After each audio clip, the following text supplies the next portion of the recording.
Hello everyone, welcome back to our YouTube channel Mehar एजुटेक।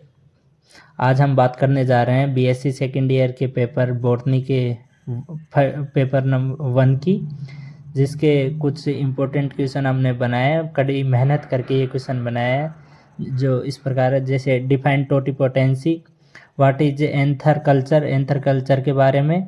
Right the source of Taq polymerase, what is the central dogma. इन सबको आप अच्छे से पढ़ लेना। ये जितने भी क्वेश्चन हमने बनाए वो काफ़ी इम्पोर्टेंट है। इनमें से सारे ही आने लायक क्वेश्चन है, तो इनको छोड़ के मत जाइएगा। जैसे कि व्हाट इज पीसीआर, ये काफ़ी इम्पोर्टेंट है। ओकाजाकी खंड क्या है, ये भी काफ़ी इम्पोर्टेंट है। इन चीज़ों को आप पढ़ लीजिएगा। ये हमने काफ़ी रिसर्च करके प्रीवियस ईयर के पेपर उठा के उन सब की मेहनत से हमने बनाए हैं।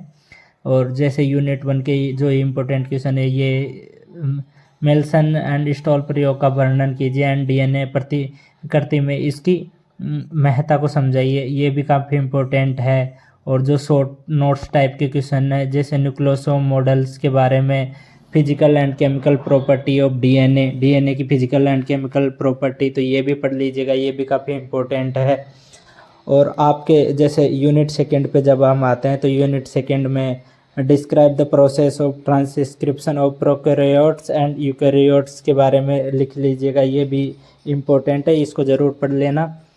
और हम जैसे इस हर क्वेश्चन के 3 पार्ट्स होते हैं, तो उनमें से आपको 2 करने होंगे, एक अथवा में आएगा। जैसे explain the regulation of lake operon, operon के बारे में जो भी नियम है ना उनको समझाइए, उनके बारे में होगा। और संक्षिप्त टिप्पणी, जैसे ये है ट्रांसलेशन प्रोसेस, इसके बारे में संक्षिप्त टिप्पणी दीजिए, ये भी इम्पोर्टेंट है, इसको भी पढ़ लेना। और अब हम आते हैं यूनिट नंबर 3 के कुछ इम्पोर्टेंट क्वेश्चन जो हमने सेलेक्ट करके बनाए हैं। उनमें से आप ये सारे तीनों हैं, तीनों पढ़ने हैं आपको, एक भी छोड़ के जाना नहीं है इनमें से। The explain the concept and application of micropropagation, micropropagation के एप्लीकेशन और उसके कंसेप्ट को बताइए।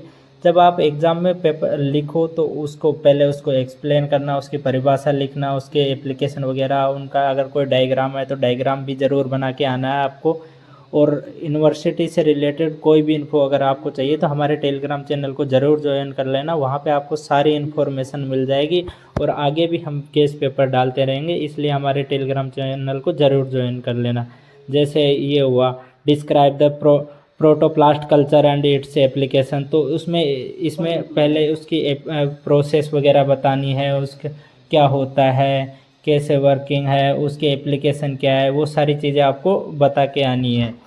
कोई भी पॉइंट मिस आउट नहीं होना चाहिए। और जहाँ पे भी आपको लगे कि डायग्राम इसका मुझे आता है और ये मैं बना सकता हूँ, तो उसका अच्छे से डायग्राम बना के ज़रूर आना, क्योंकि डायग्राम से थोड़ा अच्छा लगता है, क्वेश्चन दिखता है कि हाँ भाई इसको आता है, इसने अच्छे से पढ़ा हुआ है और डायग्राम बनाया है। यूनिट 4 से जैसे ये हुआ describe the DNA finger printing and its application, इसके एप्लीकेशन वगैरह के बारे में लिखना।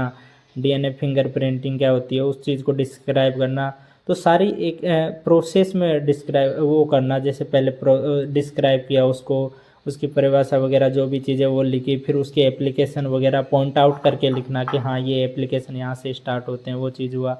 और explain the PCR and its role in biotechnology, ये बहुत ही इंपॉर्टेंट है। पीसीआर के बारे में आप ज़रूर पढ़ के जाना है, ये आ सकता है मोस्ट प्रोबेबली आपके एग्ज़ाम में। और शॉर्ट नोट जैसे CDNA लाइब्रेरी हुआ, इसके ऊपर शॉर्ट नोट्स वगैरह। और मैंने ऊपर मेरा यूज़र नेम टेलीग्राम का दे रखा है, तो उस पर आपको अगर कोई भी दिक्कत, कुछ भी प्रॉब्लम हो तो उस पर ज़रूर मैसेज कर देना, मैं आपकी हेल्प करने की ट्राई करूँगा। थैंक यू एंड मिलते हैं अगले वीडियो में।